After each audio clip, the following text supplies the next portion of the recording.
Всем привет-привет!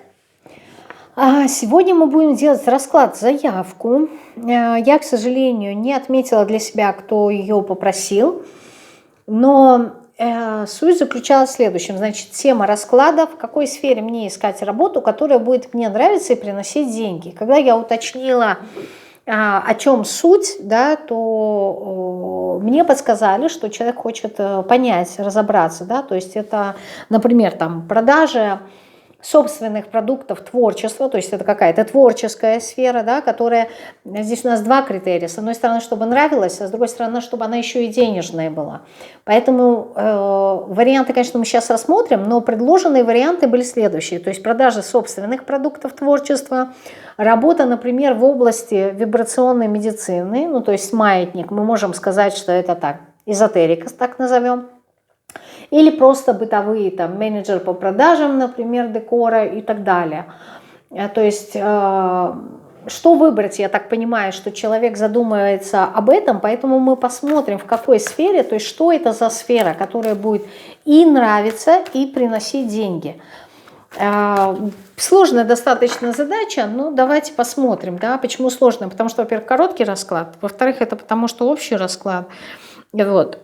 И в-третьих, это надо в одном вопросе сразу ответить. Давай посмотрим, что получится.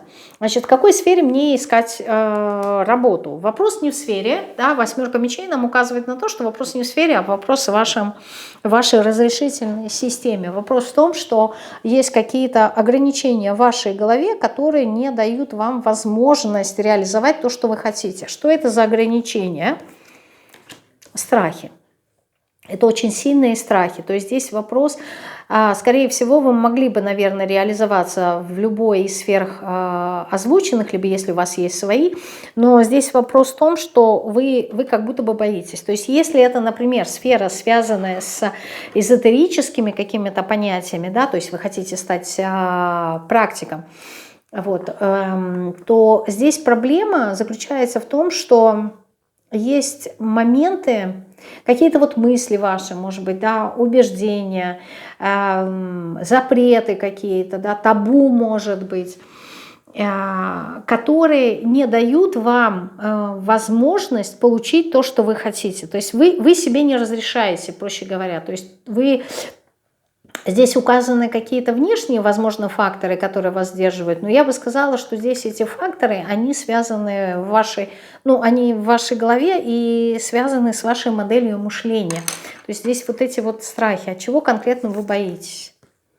Если здесь, опять же таки скажу, тема эзотерических каких-то знаний, да, то по сути вы боитесь себя, да, вы боитесь, с одной стороны, либо как-то стать объектом манипуляции со стороны других людей, то есть они вами будут пользоваться.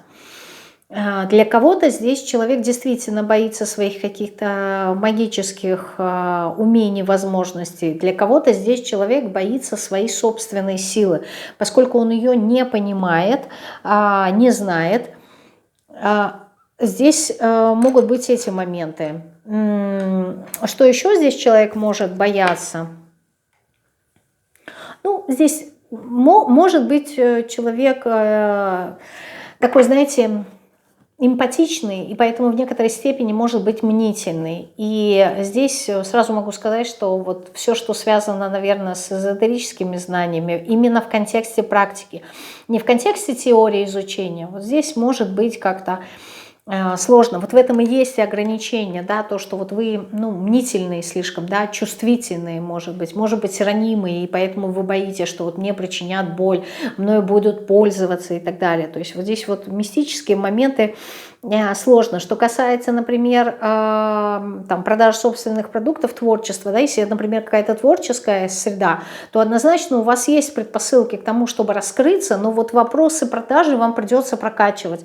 То есть, отвечая на вопрос, получите ли вы удовольствие в сфере творчества, да, конечно, Луна и Королева Кубков, они нам указывают как раз на творческий потенциал, на наше бессознательное, но прекрасное, живое такое воображение. То есть, даже если вот в контексте декора, да, дизайнеры, всевозможные художники, творческие личности, здесь то самое. Но проблема будет заключаться вот в ваших мыслях, в вашей голове в том, что вы не сможете продавать.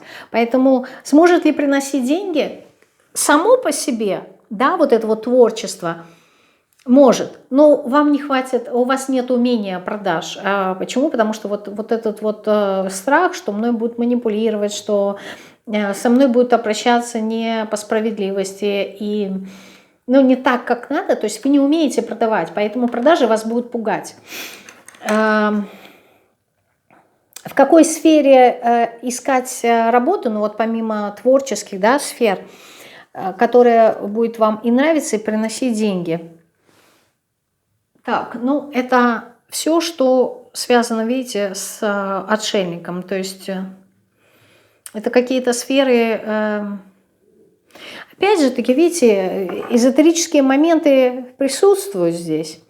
Но это может быть что-то, что связано с философией, что-то, что связано с обучением, изучением, может быть, языков, может быть, археология, психология, психоанализ. Такие, знаете, может быть, микробиологи, медики.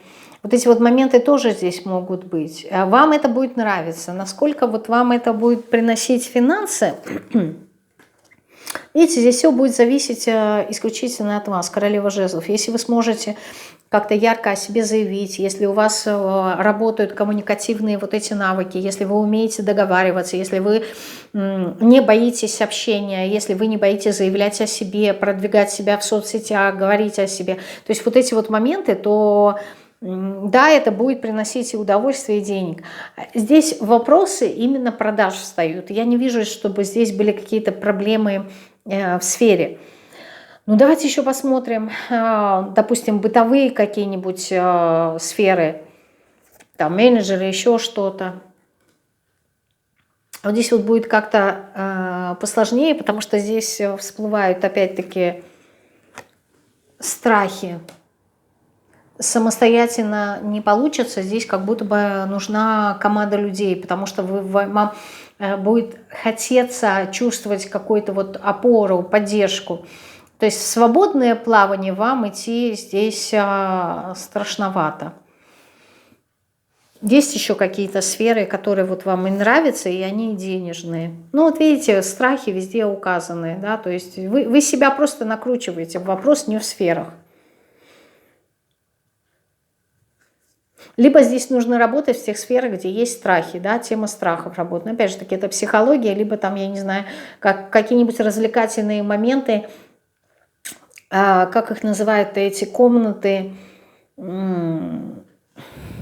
комнаты развлечений, да, там, где вот пугают людей, им надо выходить, выбираться, решать какие-то задачи, выбираться из этих комнат. То есть вот все, что связано со страхом, да, в том числе, это, например, искусство, но оно тоже должно изображать какие-то психологические моменты людей. Ну, вот здесь вот склонность больше к психологии, я бы сказала. То есть здесь люди гуманитарии в большей степени, нежели точные какие-то науки. Вас тянет к людям. Вас тянет к людям, но с продажами проблема. Почему здесь проблема с продажами? Ну вот потому что вы ориентируетесь больше на эмоциональное состояние, не на логику. В принципе, это может быть и плюсом, да, то есть если вы будете продавать на эмоциях, то есть вы будете продавать эмоции людям, не продукты, а эмоции, то тогда да, тогда возможен, да. Вам просто нужно научиться продажам. А так здесь вопрос вообще не в сфере, я бы так сказала.